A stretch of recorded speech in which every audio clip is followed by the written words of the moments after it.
Hi hello friends, welcome to our channel Lalithas. ఏంటి అండా పెట్టుకుని కూర్చొని తింటున్నా అనుకుంటున్నారా? ఈరోజైతే పికిల్స్ చేశానండి. ఎంత బాగా వచ్చాయంటే అంత బాగా వచ్చాయి. గోంగూర పచ్చడి, కొత్తిమీర పచ్చడి, అలాగే మిక్చర్ కూడా చేశానండి. అయితే ఇప్పుడు చూసేయండి అది ఎలా చేశాను. గాయత్రి అయితే మార్కెట్కి వెళ్ళి కొత్తిమీర, గోంగూర అన్నీ పట్టుకొని వచ్చేసింది. చకచక ఒలిచేసాము. ఇప్పుడు ఇది క్లీన్ చేసుకోవాలి కదా, మట్టి, ఇసుక అన్నీ ఉంటాయి. దానికోసం పెద్ద బకెట్లో వాటర్ తీసుకొని ఫుల్గా 2-3 సార్లు కడుక్కోవాలి. తర్వాత ఒక పెద్ద మంచి క్లాత్ తీసుకొని దానిపైన ఆకులన్నీ విడివిడిగా వేస్తే అది వాటర్ అంతా ఇంకిపోయి తడి అనేది ఉండకూడదు ఈ పచ్చడికి మెయిన్గా. ఈలోపు అవి ఆరేలోపు మనమైతే మసాలా ప్రిపేర్ చేసుకుందాం. దానికోసం ధనియాలు, జీలకర్ర, ఎండుమిర్చి, కరివేపాకు, వెల్లుల్లి, మెంతులు అన్నీ వేసి రోస్ట్ చేసుకొని పౌడర్ చేసి పక్కన పెట్టుకోవాలి. ఈలోపు ఆకులు కూడా డ్రై అయిపోయాయి కదా, ఇప్పుడు ఆయిల్ వేసి ఆయిల్లో గోంగూర ఆకుల్ని వేయించుకోవాలి. చూసారా ఎన్ని ఆకులండి, ఫైనల్గా అయ్యేది చాలా కొంచెం. సో ఇప్పుడైతే బాగా గోంగూర అయితే ఎస్పెషల్లీ ఈరోజు చాలా బాగుందండి.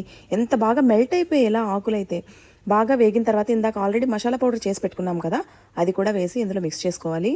అలాగే కారం కూడా వేయాలి. చూసారా, కారం వేయగానే మొత్తం అందులో ఉన్న ఆయిల్ అంతా బయటకు వచ్చేసింది. ఎంత బాగా అయిపోయిందో. ఇప్పుడైతే నేనైతే ఎక్కువ ఆయిల్ యూజ్ చేయనండి. నాకు ఎక్కువ ఆయిల్ యూజ్ చేస్తే కొంచెం ఎలర్జీలా అయిపోతుంది. అందుకే ఎంత వీలైతే అంత. పచ్చళ్ళకి మెయిన్గా ఆయిల్ ఉండాలి, కాదని చెప్పను, కానీ కొంచెం తక్కువే వాడతాను నేనైతే. నేను దీన్ని రోస్ట్ చేయడానికి ఒక పెద్ద గిన్నె తీసేసుకున్నాను. చిన్న గిన్నెలో చేస్తే నాకు అంత ఏదో ఇరుకిరుకుగా చేస్తుంటే నాకు అసలు కంఫర్ట్గా ఉండదు. అందుకే ఏం చేసినా ఒక పెద్ద గిన్నెలో చేస్తాం అనుకోండి, ఫ్రీగా ఉంటుంది కదా. చూసారు కదా, పోపు కూడా ఆ గిన్నెలోనే వేసేసాను. కొంచెం పచ్చడిని సైడ్కి తీసి ఆయిల్లోనే పోపు వేసేసి మొత్తం కలిసి ఫైనల్గా గోంగూర పచ్చడి అయితే రెడీ అయిపోయిందండి. ఇప్పుడు నెక్స్ట్ కొత్తిమీర పచ్చడికి వెళ్ళిపోదాం. కొత్తిమీర పచ్చడికి అయితే కంపల్సరిగా కొంచెం పులుపు అనేది మనం యూజ్ చేయాలి. గోంగూరలో ఆల్రెడీ పులుపు ఉంటుంది కదా, దీంట్లో పులుపు ఉండదు కాబట్టి ఇగోండి చింతపండు పేస్ట్ని కొంచెం ఆయిల్లో వేసి మరిగించుకొని పేస్ట్ చేసి పక్కన పెట్టుకోవాలి.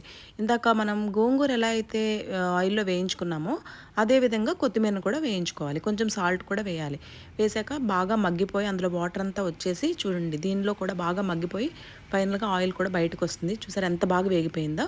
ఇప్పుడు ఆల్రెడీ ఇందాక మనం మసాలా పౌడర్ మిక్సీ జార్లో కొంచెం ఉంచుకున్నాను నేను.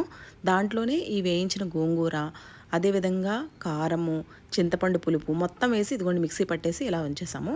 ఇప్పుడు అదే బాణంలో మళ్ళీ పోపు వేసేసి ఇంతకు ముందులాగే సేమ్ చూసారా, ఒక బాణంలోనే అన్నీ చేసేసాను నేను. మీరు కూడా ఇలానే ట్రై చేయండి. మనకి గిన్నెలు అనేది ఎక్కువ అవ్వవు, కొంచెం శ్రమ అనేది తగ్గుతుంది. చిన్న చిన్న టిప్స్ ఇవి టైం సేవింగ్ కోసం. చూసారు కదా, ఆ పోపులోనే మళ్ళీ ఇందాక మనం గ్రైండ్ చేసి పెట్టుకున్నటువంటి కొత్తిమీర పచ్చడిని ఇందులో వేసేసాము. బాగా మిక్స్ చేసుకోవాలి. ఫైనల్గా కొత్తిమీర పచ్చడి కూడా రెడీ. ఇప్పుడు అదే బాణంలో కొంచెం అన్నం వేసుకొని అందులో నెయ్యి వేసుకొని తింటే ఉంటుందండి. ఆ టేస్ట్ ఆస్వాదించిన వాళ్ళకే తెలుస్తుంది బాగా. మనం చెప్తే అది ఇదేంటి ఇందులో తినడం ఏంటి అని అనుకుంటారు, కానీ అందులో తింటే అబ్బా, ఉల్లిపాయ పెట్టుకొని అది తింటే ఉంటుంది మధ్య. ఒకసారి ట్రై చేసి చూడండి. ఖచ్చితంగా ప్రతి ఇంట్లో ఖచ్చితంగా ఇలా చేస్తారు, కానీ వీడియోలో చూసేసరికి ఏదో కొంచెం వింతగా అనిపిస్తుంది కదా.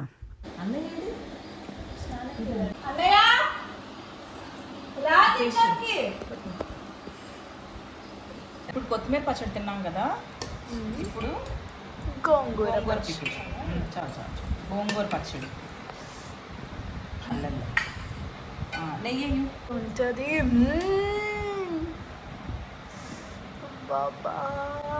చాలు చాలు చాలు చూపిస్తా. ఇందాక కొత్తిమీర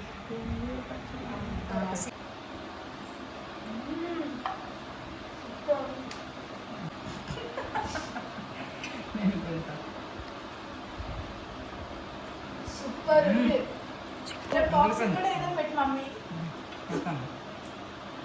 అందుకే డాడీ కూడా ఖచ్చితంగా నచ్చుతుంది, ఇష్టంగా. రారా బాబు, ఎంతసేపు? స్నానం చేసాను, లేకపోతే స్నానం చేయవా ఏంటి? చేస్తాను నేను, నీటి చేసాను. ఏంటిది స్పెషల్? స్పెషల్ ఏం లేదు, నువ్వు డాడీతో పాటు వెళ్తున్నావు కదా అని పచ్చడి చేస్తా. కొత్తిమీర పచ్చడి, గోంగూర పచ్చడి తినిపిస్తాను. ఇందులో కలిపాను, బాగుంటుంది చూడు. ఇదేంటి తెలుసా, కొత్తిమీర పచ్చడి. టేస్ట్ ఎలా ఉంది చెప్తుంది. ఎలా ఉంది? చాలా బాగుంది. నవ్వుతున్నావేంటి? నవ్వుతుంది. పెట్టు. ఇందాక పెట్టింది కొత్తిమీర పచ్చడి, ఇది గోంగూర పచ్చడి. చాలా బాగుంది. మరి డాడీ నువ్వు కలిపి సేల్ చేయండి. టేస్ట్ అయితే సూపర్గా వచ్చింది. చూద్దాం. వేస్ట్ చేయకుండా చూద్దాం ఏంటి చూద్దాం. చికెన్ తినాలి కదా. చికెన్ తింటారు, ఇది కూడా తినండి, అందుకే పెడుతున్నాను. ఎప్పుడు చికెన్ చికెన్ చికెనే. ఫ్రెష్. నెయ్యి కలుపుకొని చక్కగా వేడివేడి అన్నంలో రోజుకు ఒక ముద్ద తింటే బాగుంటుంది. ఓకేనా? వేస్ట్ మాత్రం చెయ్యొద్దు.